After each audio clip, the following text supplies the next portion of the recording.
Dr. Jeffrey Lang is a professor of mathematics at the University of Kansas, and he has written 2 books on Islam in America, Struggling to Surrender and Even Angels Ask. And he's currently writing a 3rd one. So good luck, inshallah. He embraced Islam in 1982, a year after receiving his PhD from Purdue University. He's married and has 3 daughters, ages 12, 14, and 15. And that's pretty much all I know about him. So. All right, tonight, inshallah, we'll be talking about, and those are his words, and he'll do the explaining, inshallah, the exile of American-born Muslims. That's it. All right. Assalamu alaikum.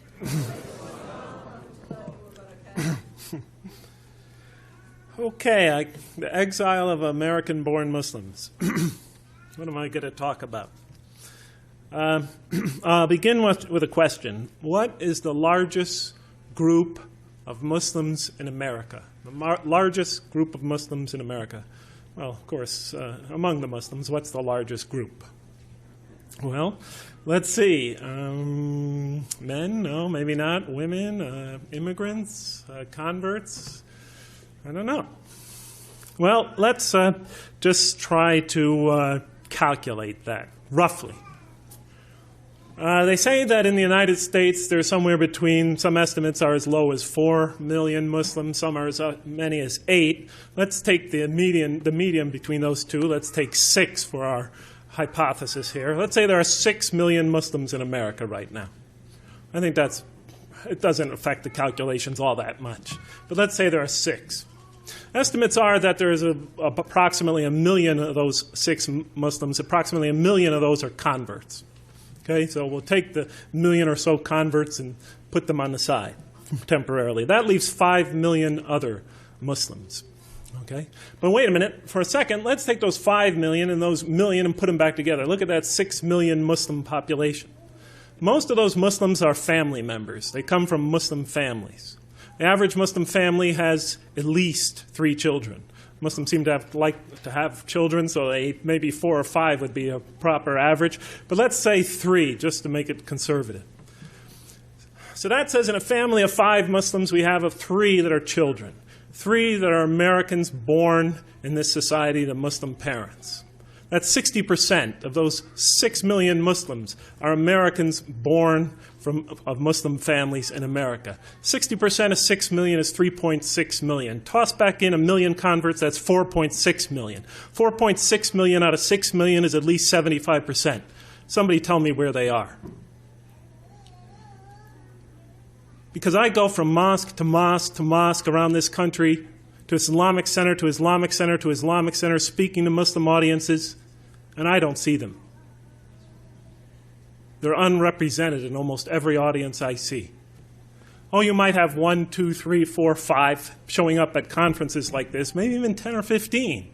But if you go to most Muslim communities about America and you go to their masjids, you go to their community meetings, you go to their community events, they're not there. In Lawrence, Kansas, we're said to have somewhere now, the estimates are between 500 and 1,000 American-born Muslims living in that community and the surrounding communities. Do you know how many show up to the Friday prayer, week in, week out, or the community meetings? 2. Myself and 1 other. Where is that 75%? The invisible 75% that we rarely see.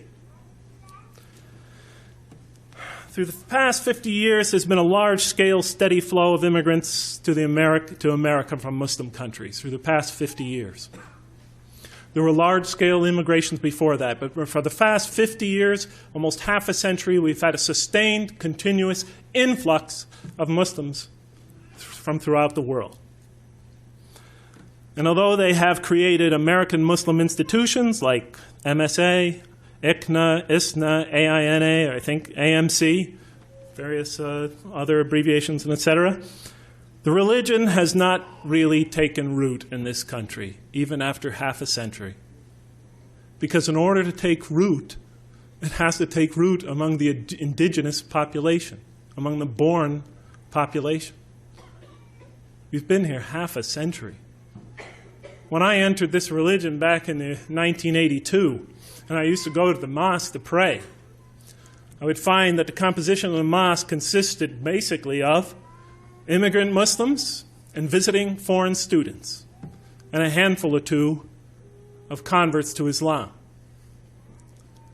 In the 1990s, early 1990s, whenever I would go to a mosque anywhere in the country, I would find that the majority of that community would be immigrant Muslims, visiting foreign students, and one or two at most converts in that congregation. When I go to the mosque today, the situation is the same. In 50 years, you could have at least 3 generations of Muslims. Where's the second and the third? We're talking about taking the message of Islam to the world, winning the modern world to Islam. We're not even winning with our own children. So we have to start asking why. Now, we normally hear the usual excuses. The negative image of Islam in America. We could always blame it on the press. But let's face it, over the last 50 years or so, the press has become a little bit more balanced. Oh, you still have some demonization. I guess they talk a lot about the Taliban and the oppression of women there, according to the American media, the destruction of the Buddhas. But that kind of stuff doesn't really affect the outlook of our children. They could toss that off as prejudice, and they usually do. Osama bin Laden is public enemy number 1, according to the U.S. government. The Soviet Union is no longer the enemy, so Osama bin Laden will have to substitute. But again, one person or the fame or disfame of one person is not going to drag our children away from the masjids, not from our communities. We have to really start thinking more serious about where have all our children gone, as the song used to say back in the 60s, where have all the children gone? Well, how can we find out? Well, you could start by asking them. But usually if we ask our children why they don't seem to have the same commitment to Islam, the same love of Islam, the same commitment to going to its institutions and participation, they're usually not going to elaborate on their reasons. Because they know that if they tell us that we will not like what they hear. I had interviewed young Muslim kids at the University of Kansas and at other universities that have no participation whatsoever in their communities. And they come to me and they tell me all the doubts they have about this religion, all the reasons why they're skeptical about it, all the problems they have with this religion. I said, did you ever talk to your parents about it? Most of them said, they always have the same story. I asked this question once, my father just belted me. Or I asked this question once, and my parents said, you're not a believer. Or I asked this one question, and they told me, if you keep on thinking like that, you're going to get out of this house. So they learned not to talk about it, just to keep it to themselves. There are some ways to tell if you actually go out and solicit their response. In the past several years, I've been getting hundreds of emails from American Muslim kids. I really can't answer them all. But I asked them for their reasons or their whatever problems they might like to communicate to me that they have with this religion. And you'll be quite surprised at the depth of the questions and the problems that they have. Another method, aside from soliciting information from them, another method is just go to the websites and chat rooms that they go to the various Islamic websites and the various chat rooms, and see the discussions that take place there. And record that information. And start pouring through it and see what their problems and their issues are. It's quite revealing. So far, I've collected several hundred pages of data on what our children and converts also, because they're part of the American Muslim sector of our society, charting what they have to say about our religion and what problems they have and why they're not participating and why they're drifting away from this religion. Because half of the people that email me begin with this remark: I either think or am no longer, I either think I am or no longer am a believer. I think I'm becoming an atheist. So where have all these children gone? Well, now this is not scientific because I'm soliciting this information. This is not an objective poll. But you could guess what some of the problems are, and they're rather obvious. One of the main problems they have is a clash. They see a clash between the culture that they grow up in, the surrounding culture, the culture that helps to shape their minds, and the culture, the religious subculture, that they're asked to be a part of. This issue of culture class, of separating culture from religion, of trying to separate essential Islam from interpretations of Islam, culturally based interpretations of Islam, is a central issue among that 75% of Muslims in America, that invisible 75%. And there are many cultural issues that they bring up. I don't have time to delineate them all, but of course you can imagine what's on the top of their list: the issue of the roles of men and women. No issue looms larger among that silent majority in our community, that invisible majority, than that.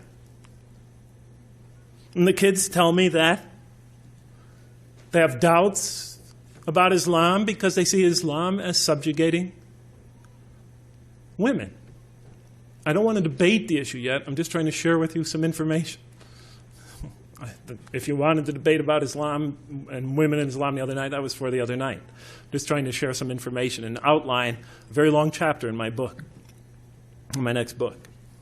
They say that women are discouraged from attending congregational prayers. Some of them describe the mosque as a men's club, as a Young Men's Muslim Association, the YMMA, one lady wrote. They tell stories of how they were kicked and thrown out of the mosque because they wanted to attend the Friday prayer and not be shunted to some small, dingy, dark room in the back where a couple of other ladies are stranded, where they don't even get to see the speaker. And they have to sit in some closet somewhere listening to the Friday prayer. They tell me these kind of stories. How they fought bravely and maybe with a couple of other sisters and resolutely until they were practically almost bodily thrown out, or at least threatened that way. And so they stopped going. And their connection to the community ended right there. I remember when I was back in San Francisco, we had 4 young lady converts. They all converted around the same time. I have no idea why. It was almost a miracle. 4 students, female students, converting to the religion. They almost did it as a team. They needed to sort of support each other, to give each other courage, to give it a shot. They started attending the nightly prayer, the morning and the nightly prayers, because the Fajr prayer is pretty tough to get up to and get to the mosque for, but these students made it because they loved to hear the Quran recited. Well, several men in the masjid went berserk. What? Ladies in the mosque? One man got so irate that he threatened in front of the entire community with the ladies present that if any more women were to show up in the mosque, he was going to throw them out bodily. The ladies didn't want to be the center of controversy. They stopped coming to the mosque. 3 of those ladies aren't Muslims today.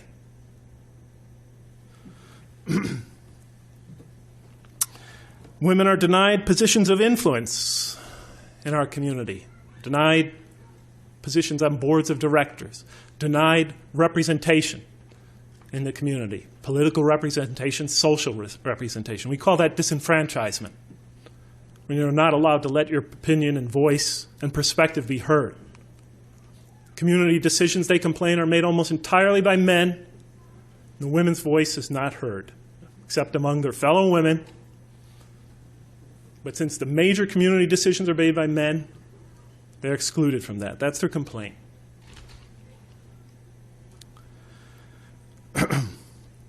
Women converts, so far, have been a small exception, a slight exception to what I've talked about so far. Of that 75%, there's a considerable number of lady converts to Islam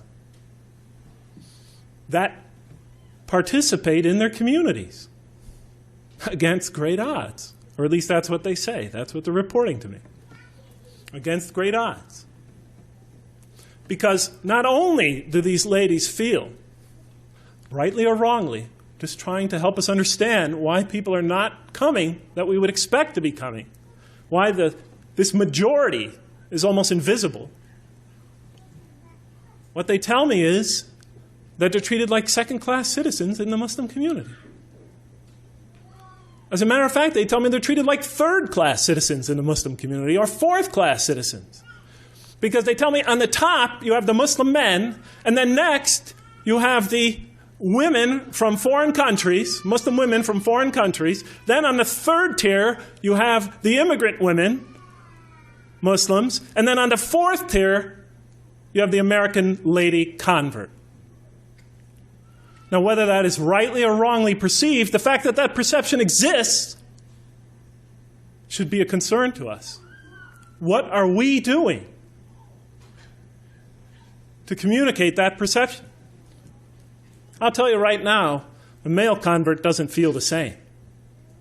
Especially if he is white, blonde-haired, blue-eyed, Anglo-Saxon, male, he doesn't feel the same. The day I became a convert, it was as if an angel came down from the heavens. There were tears flowing from people's eyes. Brothers were hugging me left and right. People were stopping me in the halls, congratulating me. Some people were kissing my hand. They couldn't keep their hands off me. The day I went to a meeting, I must have had my pockets were so filled with people's addresses and papers. I looked ridiculous. I looked like the Scarecrow in The Wizard of Oz. I remember I was driving home and somebody said to me, "Oh, brother, if I could only bring you to my country," his country was Kuwait, "if I could only bring you to my country and they could see you with your blonde hair and blue eyes and white skin and your American accent." I thought, God, my God, I mean, if the prophets and this message didn't work, what am I going to achieve? I don't know what is this business of this color obsession? What I didn't know at that time. I was new. I learned. I quickly caught on later on. But I said, if I was what, a black American, and you drag me in front of that audience, they'd be less impressed. He didn't say anything. I later learned, of course, that was true. But back to the women converts. They claim that they are the subject of derision. They're ignored. They're disrespected. They're marginalized, disenfranchised, ostracized from their own community, that they are not given equal status with other members of the committee, especially men, but even other women. Oftentimes they claim that the women, the traditional Muslim women, treat them worse than the traditional Muslim men. Now, I know it seems far-fetched to you. It seems like a fairly open-minded community, so much of this probably doesn't apply to you. But I found in my own experience that Muslim men could harbor some, let's say, misogynist views towards women. I remember once a lady and her mom, a student and her mom, came to the mosque to learn about this great religion they heard about. They heard a great speech about Islam, and they were so turned on to this idea that they wanted to go to the mosque, mother and daughter, to learn more about it. They arrived at the Islamic Center. The brother opened the door to see two smiling ladies standing in front of them, and he slammed it in their face. And he was quite proud of that. He was bragging about it later. Sometimes these prejudices and attitudes could go rather deep. I've experienced it myself. When I was in San Francisco, we had an imam of the Islamic Center. I'm not going to mention the time or the place or the era. We had an imam of one of the Islamic centers, and he was accused, and it was an accusation, by six ladies who attended his Arabic classes, 6 lady converts. They accused him of sexual harassment. They accused him of making sexual overtures to him. He was married and had children, by the way. They accused him. I'm not saying the accusations were true or false, but the community apparently felt otherwise. He came, they took their complaint to the leaders of the mosque. The leaders of the mosque had a hearing. The women, of course, were not present, but I was. They took a written statement by the women and read it in front of the community members. And then various community members, even the leaders themselves, stood up and began to defend the poor imam. They said those ladies are prostitutes. They said they're nothing but American whores. I heard it with my own ears. They claimed that they were bitches, if you know what I mean. I heard one phenomenally demeaning, derogatory statement after the next. Despite all that, and I know you're probably thinking, well, Jeff, you're an American and you're just defending your countrymen. And frankly, I don't like to be put in this position precisely because of that reason. I lose some credibility when I do this. But frankly, my God, brothers and sisters, if I don't do it, nobody else is going to, because I don't hear anyone else talking about this. I've been in this community 20 years, and I just never hear it spoken.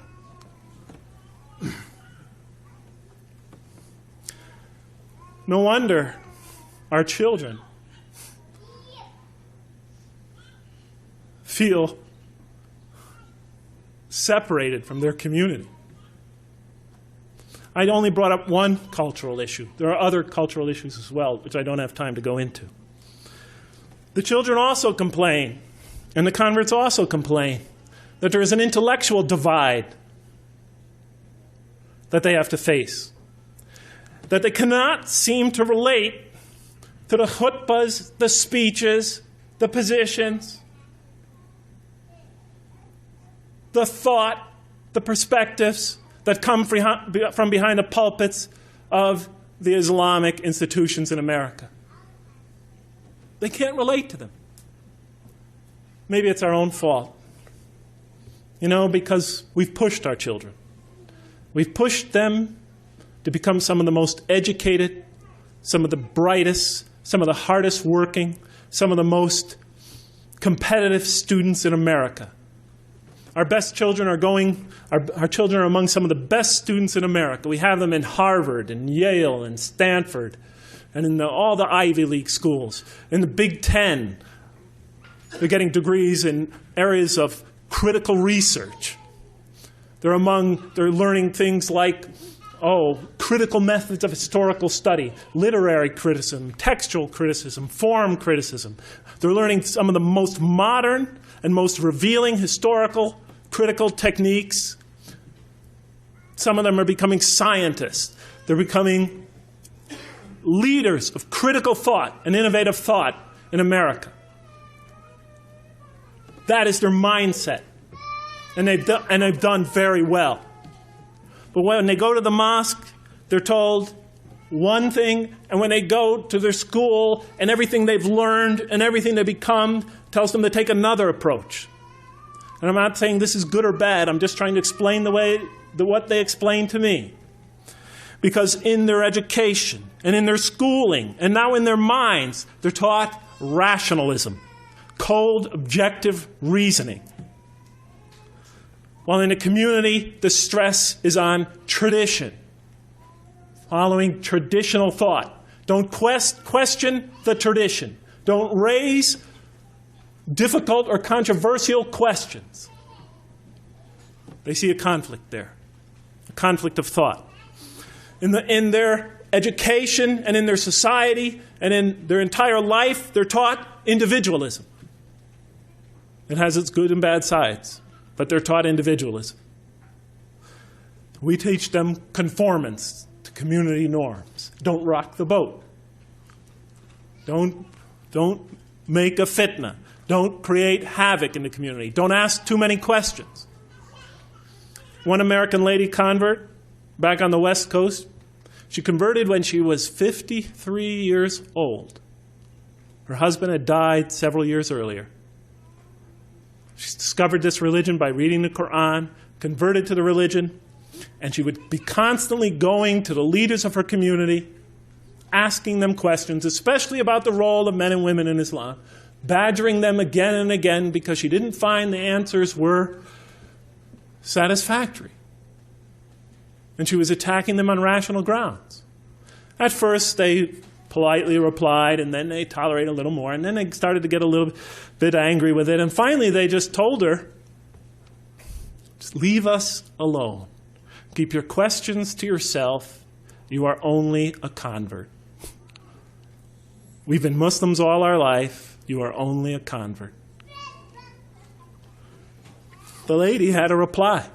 She said, so were all the companions of the Prophet, peace be upon him. Our community, the American community, teaches our children innovation, adaptation, relativism. Our community stresses the eternal and immutable. Our students are taught critical objective research. We teach them to revere the ancient authorities. And they see it as a conflict. They see it as two mutually exclusive approaches that both sides are unwilling to meld, to bring together the two approaches, to seek reconciliation. Since our children, since this great 75% of Muslims, are you guys getting exhausted? I could tie this up in 1 minute. I thought you'd want, I tell you the truth, I expected you to want to throw me out of here, but okay. Since this great 75%, at least, this great 75% of invisible majority, is told that our communities are the true, practical model of Islam in America. And since they have these conflicts, intellectual conflicts with that model they see, they begin to have a difficult time seeing the relevance of Islam in their life. They start to see this as a religion that lacks relevance, perhaps is even irrelevant. And little by little, that 75% drifts farther and farther away from this community. There have been entire Muslim communities in America that have entirely disappeared from the past. Not a trace of them left. If you take away right now the immigrants and the students from the Muslim from the Muslims in America, the masjids and our institutions will be empty. And those masjids and institutions will be converted to some other secular uses.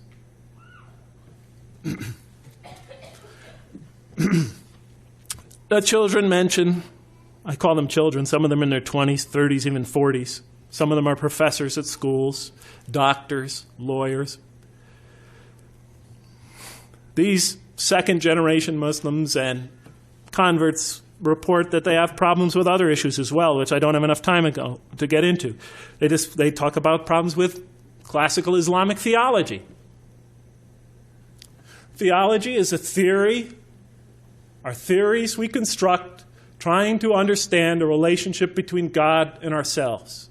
Theology is a theoretical enterprise of man. They have disagreements and problems with the classical mythology. The essential classical mythology is the school of Al-Ash'ari. The other essential school was the Mu'tazila. They debated it out for the first few centuries. The Al-Ash'ari's viewpoint finally won out. But our young people really can't find any real relevance in either approach. They even see major conflicts between both approaches and what is stated in the Quran. And part of the problem is that when it comes to systems of thought, we always have to keep them alive. The answers and the interpretations and the work of scholars in the past must always be reviewed, critically analyzed, updated. We always have to be checking and rechecking the work of the scholar because no scholar has the final word. This is true in physics, it's true in mathematics, it's true in engineering, it is true in the study of history, it is true in social science, it is true everywhere. If we rely on any century's thought, then we inevitably become stagnant intellectually. And we stop reaching the minds of future generations. Till finally so much time passes where they can't even recover the original irrelevant message, irrelevance to the message of whatever area of thought that is. But they can't even recover a link between that message and themselves because too much time has passed. And it's too hard work. Our children, many of them, are suspicious of the Hadith collections. They learn all these critical methods of historical research, and now they begin to have doubts. Why does that happen? Because the science of Hadith has now been put on a shelf, and we refuse to revive, to perform that same type of critical research that was done centuries ago. How many real Hadith scholars, Isnad critics, Matan critics, historical critics, how much of that criticism is really going on today? Even if that criticism only brings us back to the same point we were before, that is good. But it's kept alive. It's kept alive. The great Indian thinker Iqbal wrote a book about the revivification of the Islamic sciences. He said this is extremely important. We must always investigate and reinvestigate and research the work of the past. Either perfect it or confirm it. Or confirm it.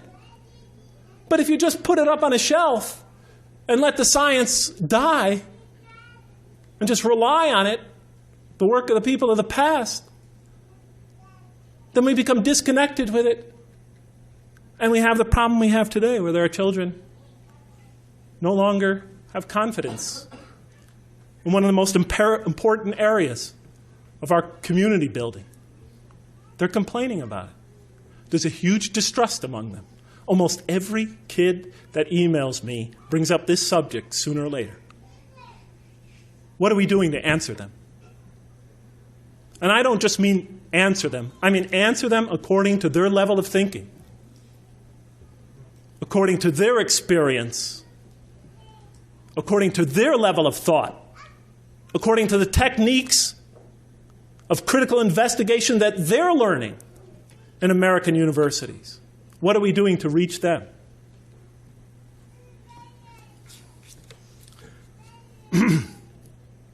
They're suspicious of Islamic law. They fail to see the relevance of that. The key question they keep asking is how much of this is religion and how much of this is culture?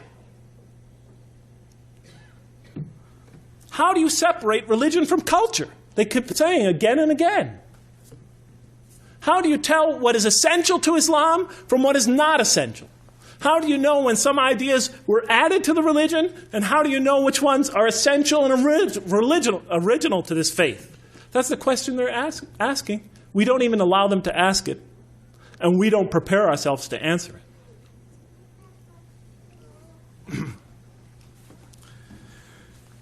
it. We need to create an intellectual space in this community where these issues can be discussed, researched, studied, confirmed, or revised. We need to start thinking again. We need to start researching again. We need to start critically investigating again. Or else, we're going to lose a generation. Because we will be unable to communicate to them according to their level of thinking. And that's why we have to allow these kids to come into this community. And when they come into this community, we have to allow them to voice their concerns, to voice their questions, to make their position known. And then we have to patiently and painstakingly and intelligently and rationally respond to them. Because as long as we fail to do that, we give them a one-way ticket outside of our community. The type of scholarship we need to revive all the great Islamic sciences. We definitely need to revive that. Especially here in America, where we are on the front lines of the confrontation. I hate to call it confrontation, but on the front lines of this confrontation between Islamic thought and Western thought. I don't see it as it has to be a confrontation, but right now it is that way. And I think one thing we have to do is get out of the bunkers. But in any case, what can we do right now? I'll take about 8 minutes of your time and try to summarize that. Like I said, one, create in our communities the intellectual space to be able to start discussing things. Discussing problems, discussing issues, discussing questions. Because right now, in our communities, we run them like one of those oppressive oligarchies that most of our communities immigrate from when they come to the United States. You know what an oligarchy is? Where you have a small group of people ruling the entire country, controlling all the thought coming in and going out, and not allowing any dissenting opinions. It seems I've been at the University of Kansas 20 years, and every time a new administration comes to power, it's always some kind of coup. And then after they come to power, anybody who disagrees with them, you no longer hear them giving a Friday prayer speech. They're not allowed to disseminate any information in the mosque. And that group controls all thought, all expression in the mosque, until another group could somehow or other manipulate the situation and get their coup. And then the whole situation keeps starting over and over again. We have to have freedom of speech and expression in our community, or at least create the space for it. And that's why I like addressing Muslim student associations, especially the American-born students there.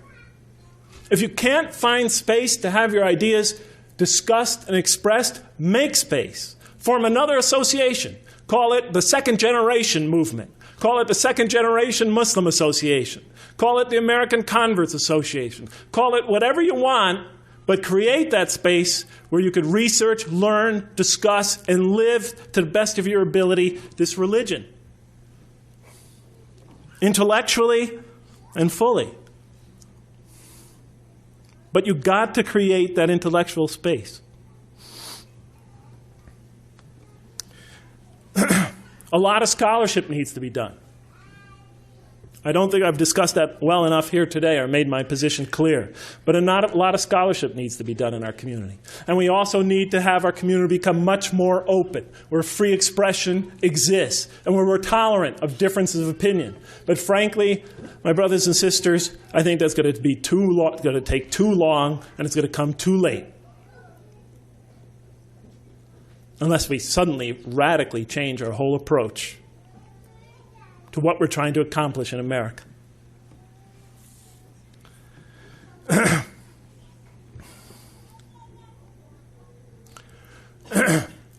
But we can do things right away. We can do some things. And I'm going to make 3 last suggestions, and then I'm going to say goodbye. And I hope I didn't upset anybody too much today. But, I really don't like giving these type of speeches. I'd rather give a cheerleading speech like I'm often asked to give. Or I'd rather, talk about theology, which is my favorite thing. but I feel an obligation. When I was asked to talk about this speech, I felt obligated. So here I am. There's three things we could do. Even though most of us are not scholars, most of us haven't done the type of critical investigative research I thought. Most of us are engineers, mathematicians, or et cetera. We're not social scientists. We're not critical historians. We don't have PhDs in history and the social sciences. Even so, we could still do some things. We could start to approach that issue of separating religion and culture by just being, as Amina said, introspective, by asking ourselves the question, what if? Are we doing something wrong? What things might we be doing wrong?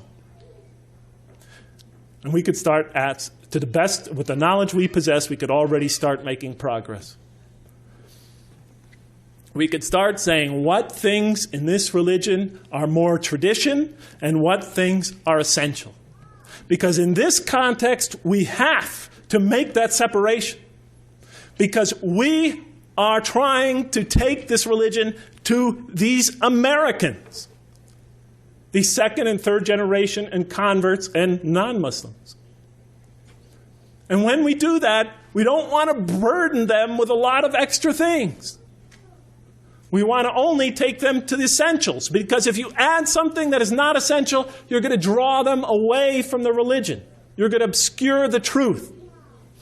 So, for example, here's just a very simple example. I talked about the seclusion of women that exist in many Muslim communities, especially their denial of the ability to attend the prayer on the same floor with the men, as they do, for example, in Mecca and Medina. Let us take that issue, brothers and sisters. Let us just say, hypothetically, that even though that might be a viable cultural interpretation in another country, let us say that that is not, strictly speaking, essential to the religion. Let us say that we looked in the Prophet's record, peace be upon him, and we saw that men and women interacted in the mosque in Medina. Oh, I only need 5. Men and women interacted in the mosque of Medina, attended the prayers in the mosque of Medina, that was a family-friendly environment. Let's say we could prove that case. And I think we can. But let's say we can. I don't want to argue it now. But let's say this seclusion practice that is being practiced in our community is not really necessary, essential to the religion. You may have rationalizations for it, but let's say it's not essential to the religion. And now count how many Americans who were interested in Islam, who showed interest in this religion, how many of our children have left the religion aside because of that one issue. Because of that one issue. If that is not essential to this religion, if it is not, strictly speaking, required by this religion, and everywhere that is practiced, that is obscuring people from seeing the truth of Islam,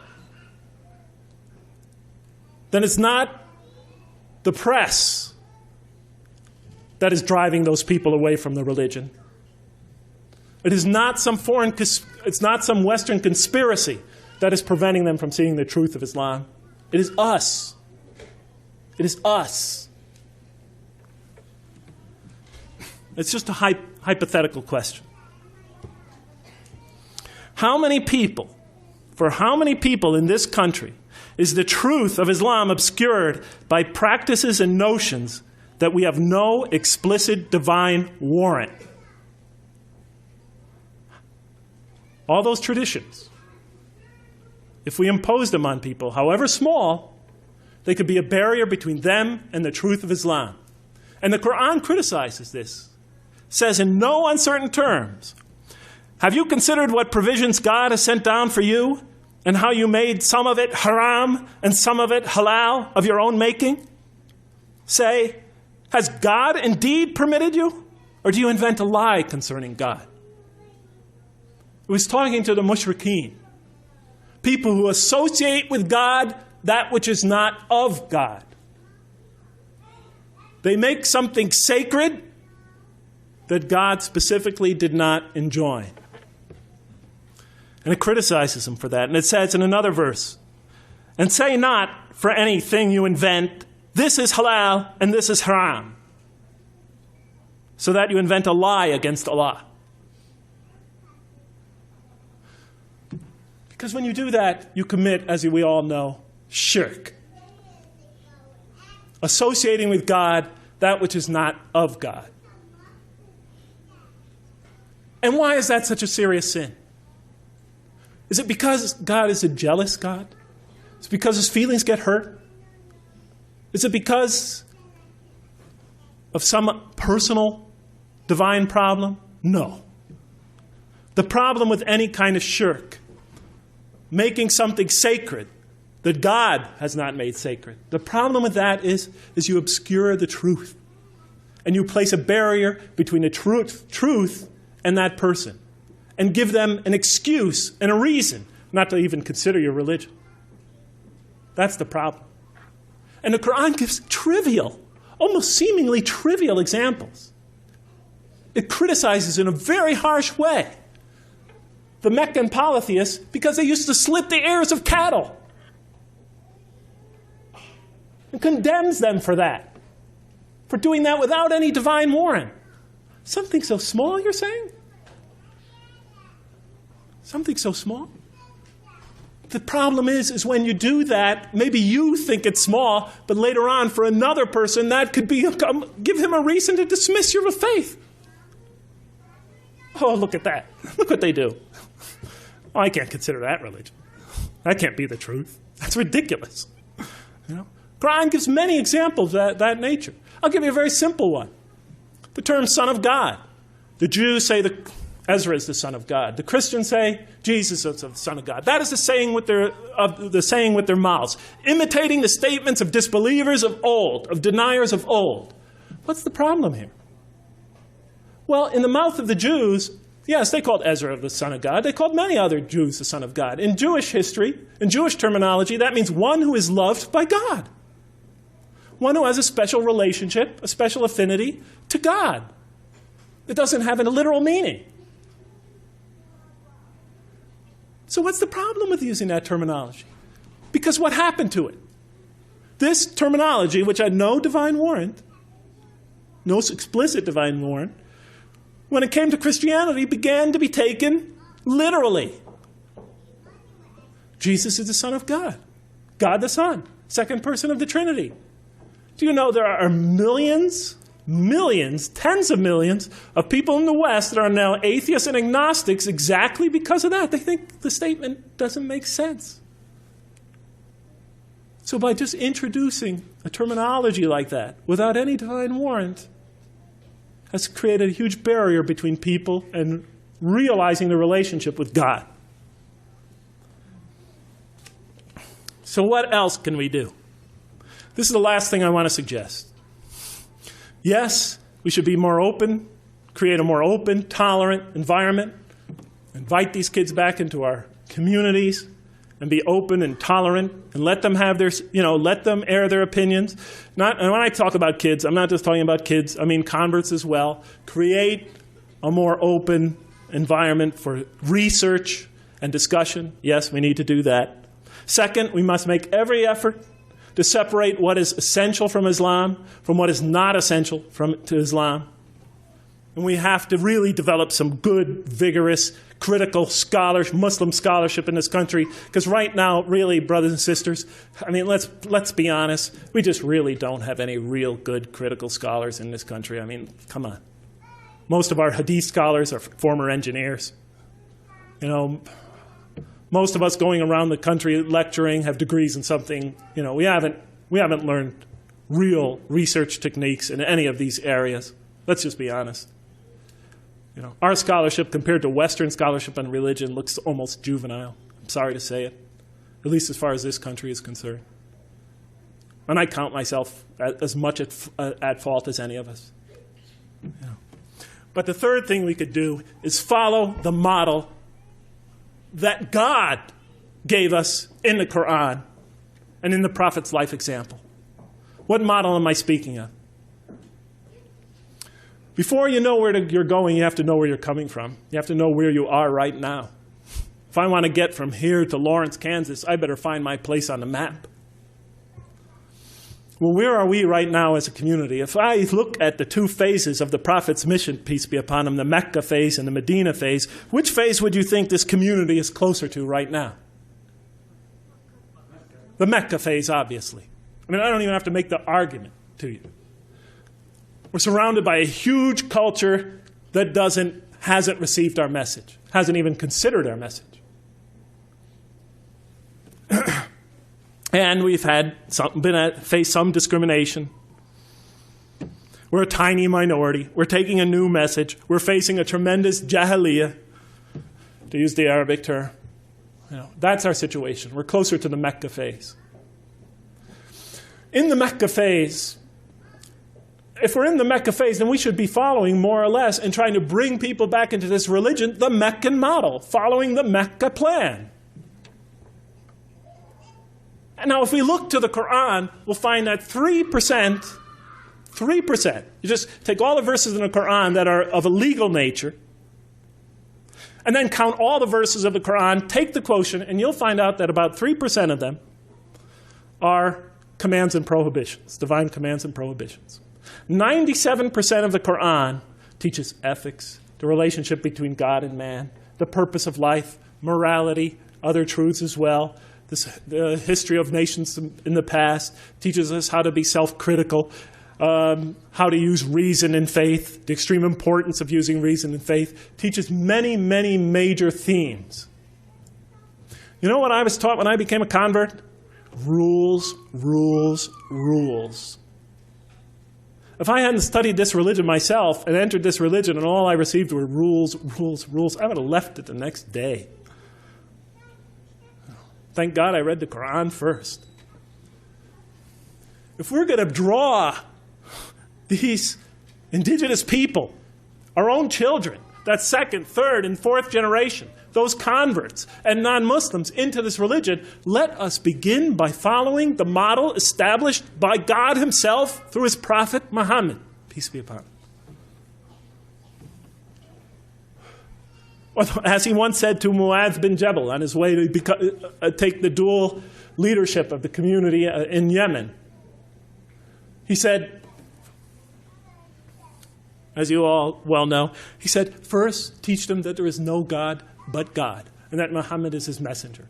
And when they have fully understood that, then teach them how to pray. And when they become consistent in that, and they've developed in that fully, then teach them about fasting during Ramadan. And then once they've accomplished that, then teach them what? About paying zakat and making the hajj. And so forth and so on. He said, make things easy for people and do not make them difficult, and inform them of the glad tidings and do not repulse them. I mean, you've all heard it before. You've all heard it before. Do we practice that here? We're trying to win these kids back over to this religion. We're trying to bring a community of people into listening to this religion. And the first thing we do is get them in that door. We tell them, okay, you cover your hair. You do this. Get rid of the gold. Okay, don't do this. Don't do that. Don't do that. I don't mind telling the people what are the Muslim behaviors or whatever. But that's become we are obsessed with only that. I've attended Friday prayers for 20 years now in this country. And every Friday it's the same thing. The speeches are either political, about Muslim politics, or they're about rules and regulations, or somebody's diatribe about, problems going on in the Muslim community. They never discuss the other 97% of the Quran. Virtually never. Or else there's just brief allusions to that. And be tolerant. When we bring people into our community, don't expect them to become Middle Easterners or, Arabs or Pakistanis or Sri Lankans the next day or ever even. Give them time to grow into the religion. Give them the space to grow. Give them the room to grow. Give them the right to ask. Give them the right to question. Give them time to develop. The Quran gave them 13 years in Mecca, and then slowly but surely brought them along after that. We always put the cart before the horse. Give them time. If our kids come to our community not so modestly dressed, it's better that they come than not come at all. We have to start, if they have this or that problem, if their behavior is not perfect from our particular perspective, it's better that they come and hear the message. It's better that they work out for themselves what it is to be a Muslim in America. Because that's the generation that's going to have to take this into the future. It's better for them to be among us than not to be among us. If the Prophet and his companions adopted our approach, there'd probably be no Muslims today. How about the time the man came and he urinated in the mosque in that famous hadith report? The companions were ready to kill the guy. The report says that they already had their hands on him. How do you know? Because the report says the Prophet said, let him go. Go get some water and pour it over it. You've been sent to make things easy for people, not to make them hard. Let's follow the Mecca plan. Let's just give it a try. Do I think, because I've said this to you today, you're going to go out and try it? No way, Jose. But if some of you here care about your children, if some of you care about the people of America, want to bring them this message, then I beg you to give it a try. Establish a mosque, a halfway house, call it whatever you want. Make it so that people who feel shy to come to the regular mosque will come to that as they are, to hear the message and to pray. Even though they're not perfect, even though they may have flaws that you think you see, no matter what you see, establish an institution where we could follow that Mecca plan. Am I talking to the leadership of masjids here? No, because they'll never do what I just said. Am I talking to the leaders of America? No, not at all. They have their leadership, their positions to protect. I'm talking to the parents. I'm talking to the young Muslim men and women, the few of you that are here today. I'm talking to that second generation. I'm talking to those converts. Please just do it. And the rest of the community, instead of slandering them and complaining about them and making up all sorts of strange slanders and gossip about them, just give them your support. Give them your support. Know that those people are on a mission to take this message to the greater community. I know that some of you can't tolerate that, and I understand that. And as Harry Truman used to say, you can't take that kind of environment, so if you can't stand the heat, just stay out of the kitchen. But for those people that are going to take the heat and are willing to work with real Americans and to show the patience and the tolerance and the wisdom and to carry out this plan that Allah once carried out with the people of Mecca and spread throughout the world, for those people who are willing to engage in that, to invest the time, energy, effort, resources, to take out ads in the paper, to publicize this venture, please, at least don't stand in their way, even if you're not willing to give them your support. I had a lot of other things I had to say, but you're looking as exhausted as I feel, so thank you so much, and for at least hearing me out. And may Allah bless you and your children and your children's children. And Assalamu alaikum wa rahmatullah.